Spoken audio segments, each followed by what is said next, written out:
जय श्री राम दोस्तों। सनातन कथा संग्रह में आप सभी का स्वागत है। सनातन धर्म से जुड़ी हुई व्रत त्योहार कथा कहानियों के बारे में हम अपने इस चैनल पर प्रस्तुत करते हैं।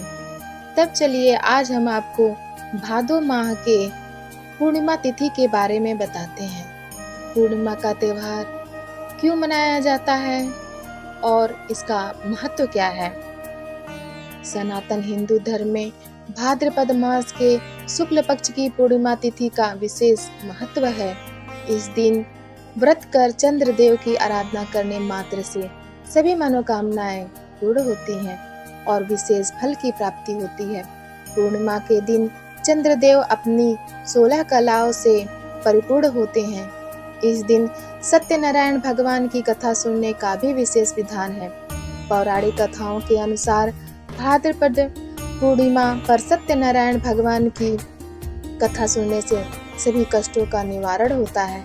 वहीं नारद पुराण के अनुसार भाद्रपद पूर्णिमा के दिन उमा महेश्वर व्रत किया जाता है।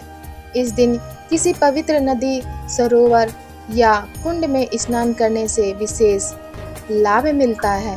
पूर्णिमा व्रत का महत्व। सभी पूर्णिमा तिथियों में भाद्रपद पूर्णिमा का विशेष महत्व है। इस दिन चंद्र देव की पूजा आराधना करने से सभी मनोकामनाएं पूर्ण होती हैं और सुख समृद्धि की प्राप्ति होती है। इस दिन से पितृपक्ष का या श्राद्ध की शुरुआत भी होती है। पूर्णिमा तिथि के दिन सत्यनारायण भगवान की कथा सुनने से भी विशेष पुण्य प्राप्त होता है तथा सभी कष्टों का निवारण होता है। भाद्रपद पूर्णिमा व्रत की कथा। पौराणिक ग्रंथों में भाद्रपद पूर्णिमा की एक कथा काफी प्रचलित है। द्वापर युग में एक बार यशोदा माँ ने भगवान श्री कृष्ण से पूछा कि वह उन्हें एक ऐसा व्रत बताएं जिसको करने से मृत्यु लोक में स्त्रियों को विधवा होने का भय ना रहे तथा वह व्रत मनुष्यों की सभी मनोकामनाएं पूर्ण करने वाला हो। ऐसे में भगवान श्री कृष्ण ने मुस्कुराते हुए यशोदा माँ को एक ऐसे व्रत की कहानी विस्तार से बताते हुए कहा कि सौभाग्य की प्राप्ति के लिए स्त्रियों को 32 पूर्णिमा का व्रत करना चाहिए।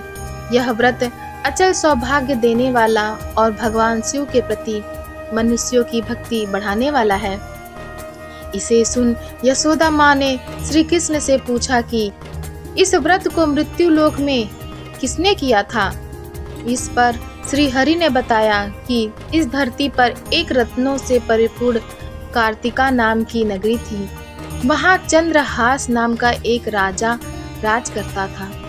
उसी नगरी में एक धनेश्वर नामक ब्राह्मण था।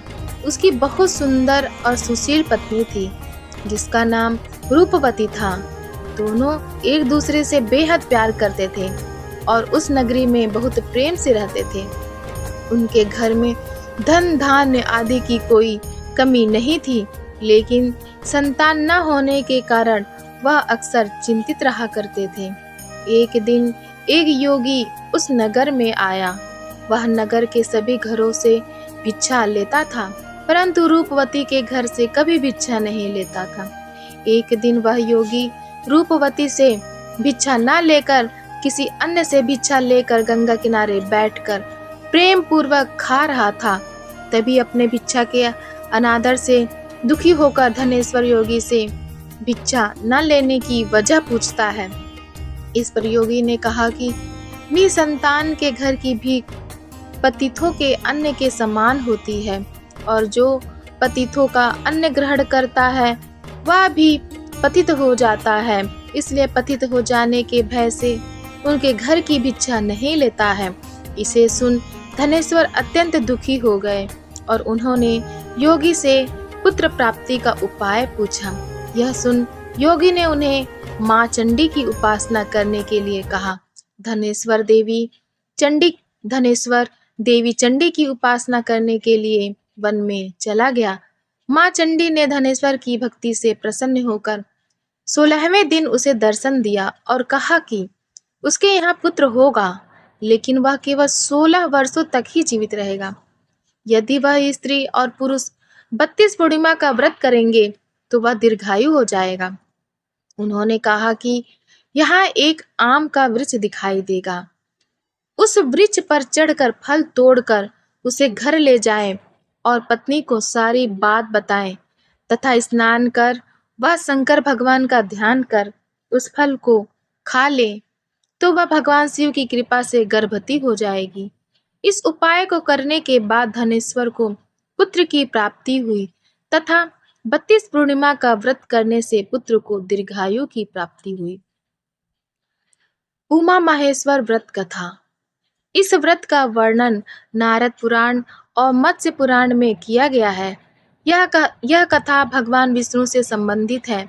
एक बार महर्षि दुर्वासा कैलाश पर्वत से भगवान शिव के दर्शन करके लौट रहे थे। तभी रास्ते में उनकी मुलाकात भगवान विष्णु से हुई। उन्होंने प्रसाद के तौर पर विष्णु जी को बेलपत्र की माला दी। भगवान विष्णु ने उस माला को गरुड़ के सिर में डाल दिया। इसे देख दुर्वासा ऋषि अत्यंत क्रोधित हो गए और उन्होंने विष्णु जी को श्राप दे डाला कि वह माँ लक्ष्मी से दूर हो जाएंगे, उनसे क्षीर सागर छिन जाएगा और शेषनाग भी उनकी सहायता नहीं कर पाएंगे।